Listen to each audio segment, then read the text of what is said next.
Tim Pierce. I couldn't believe how much fun it was to solo in Phrygian.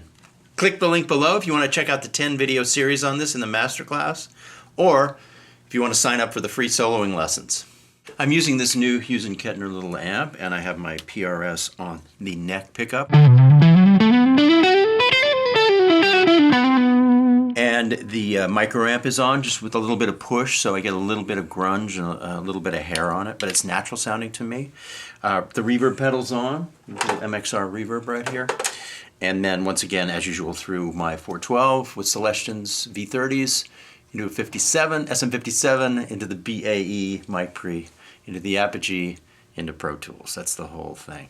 And for Phrygian, I stayed in the key of G, because my original intro to the modes was in the key of G, so I kept this in the key of G too.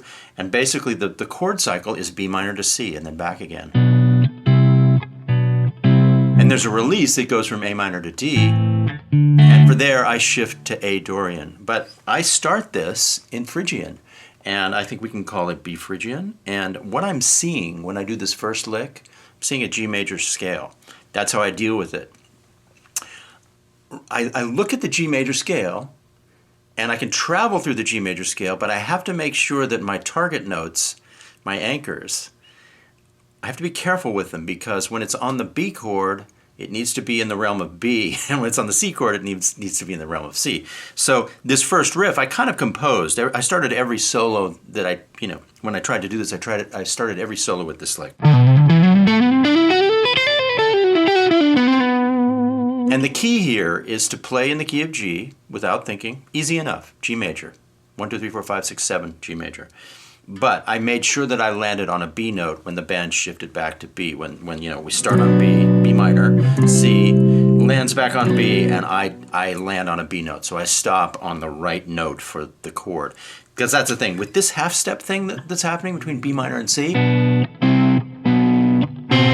you end on a C, you get that. You end on a B, you get that. So it's and maybe that's cool, but it's particularly good to pay attention to the endings of your phrases in a situation like this. But I loved it. I just didn't want to stop playing in Phrygian.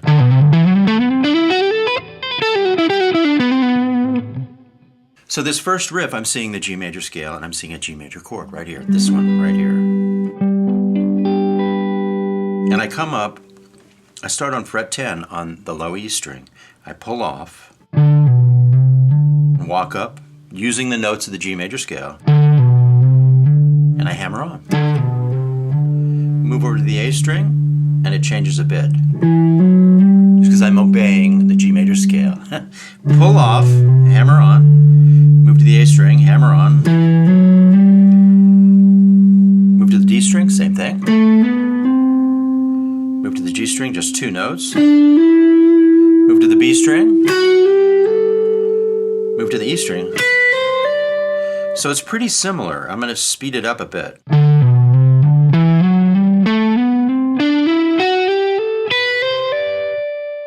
Very little picking going on. Most of it's with the left hand. It needs to be smooth and connected.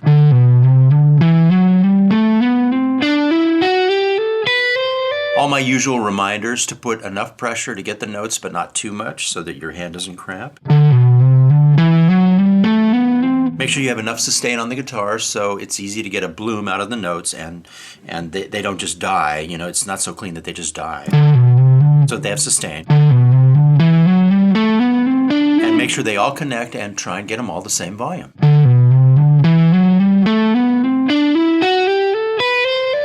And in this particular situation, obey all the differences, the requirements of staying in the G major scale, and it's just strictly do, re, mi, fa, sol, la, ti, do. It's the G major scale. I'm just starting down below, a fifth below.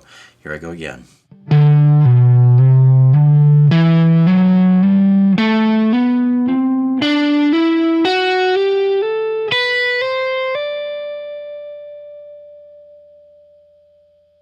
Now at the top of this riff, I add an accent with my picking hand. I'll show you.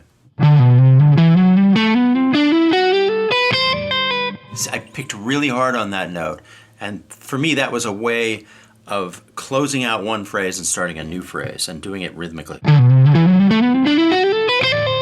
Da da da da da. It's just a way of starting again confidently. So this, when I walk up, I pick 2 notes. Hammer on, pull off, hammer on. Do the same thing, walking down.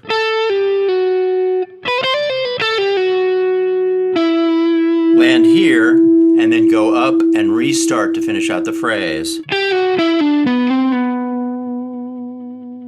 To review.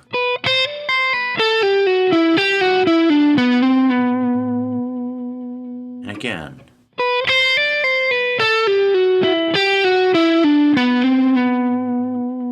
And this is pretty comfortable finishing it out because it's just 2 notes on each string.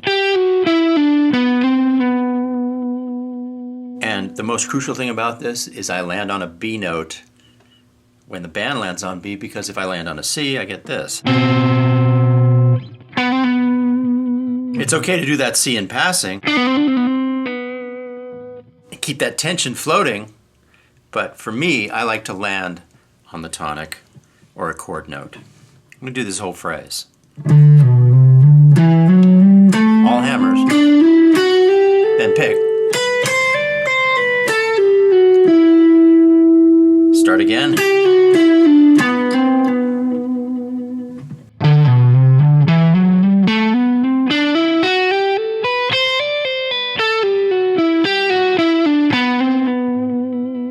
At speed so you can hear it.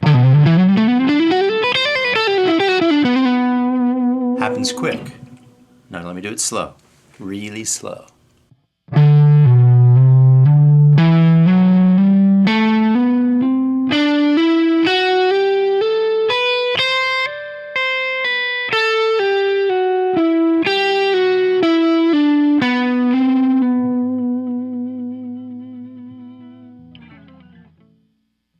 This next piece is pretty easy to explain because the band is moving quickly from B minor to C. The chord changes happen fast, which is really part of the fun of this. And so we landed on B, and we're still in B. I just play blues in B. That's all that is. Thinking blues pentatonic in B, and index finger's anchored at fret 7, and I pull up from 10 to 12. Do that.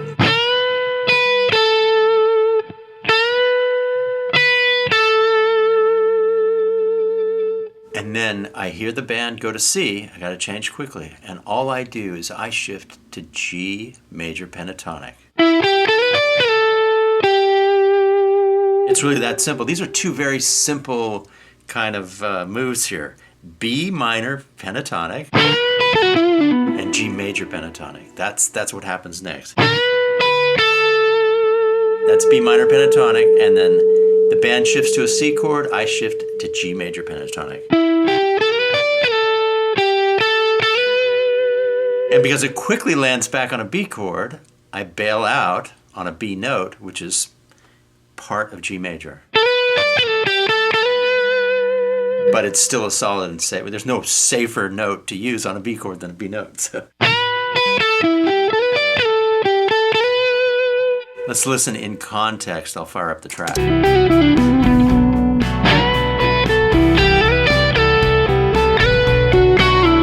So you see how quickly the chords move. You've got to really pay attention to your landing spots. So once again, B minor, pentatonic, as if I was going. That's the zone. And then we switch to G major pentatonic, which, as you know, is this thing.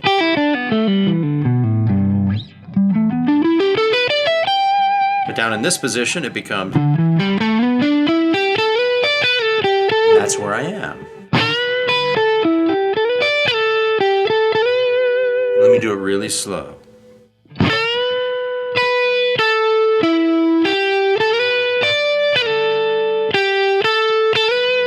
Let's listen one more time.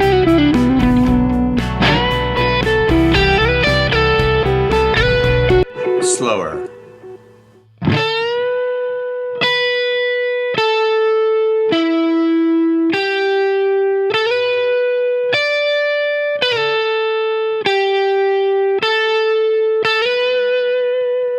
And again.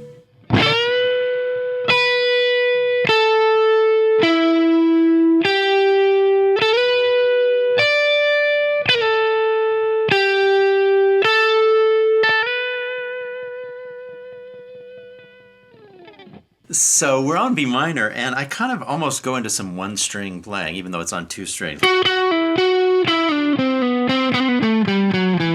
But I'm literally kind of walking down this one string with my hand for part of it. So the band's on B, and I'm here, and I just move, and I'm seeing this B minor right there.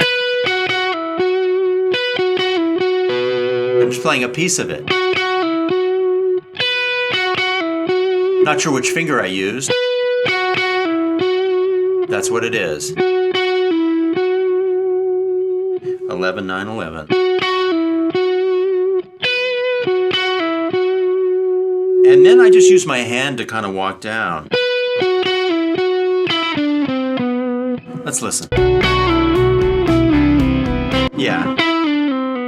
I'd have to look at the film, but it's probably this finger, the index finger.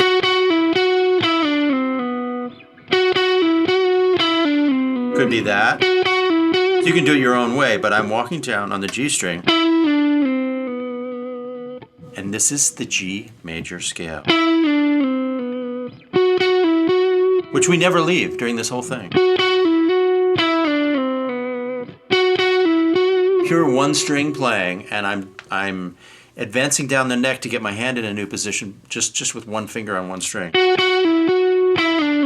Unless I went, and then it's two fingers. Finishing it out.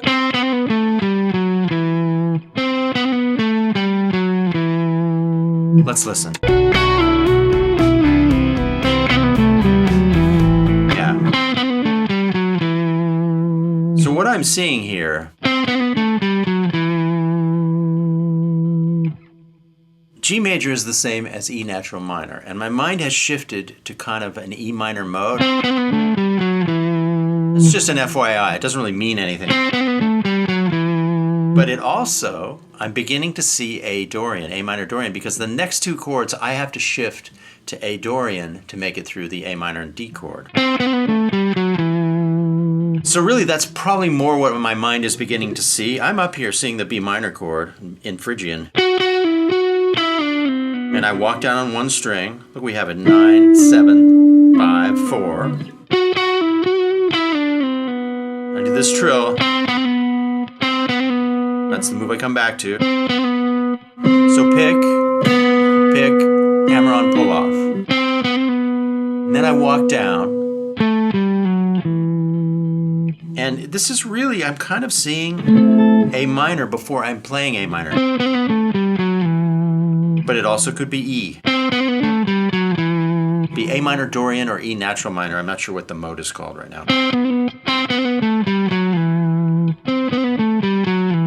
And when I land on that last note, it's the 5 of the A minor chord. So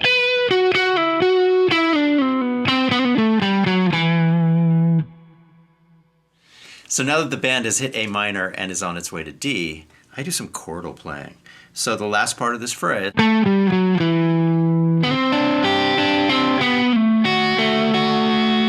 really this is a version of an A minor chord. A suspended 4 perhaps, it's C2 with A in the bass. You know, probably learned it from Steely Dan originally.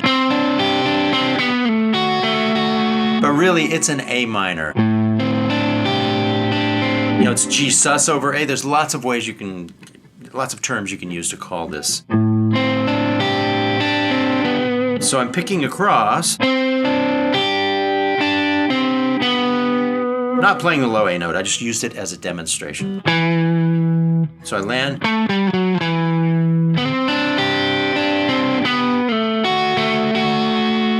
That is basically just me tracing a D chord from something, that kind of tonality. It's the double stop of a D. This D right here. Listen exactly how I did it.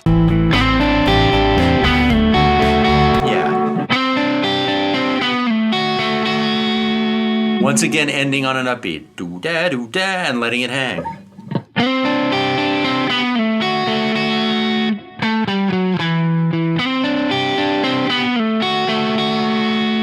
it's very just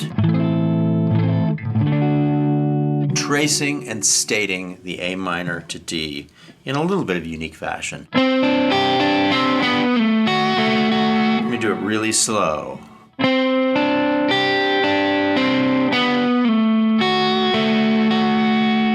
here it's worth noting that I let the strings ring together, all ringing at the same time.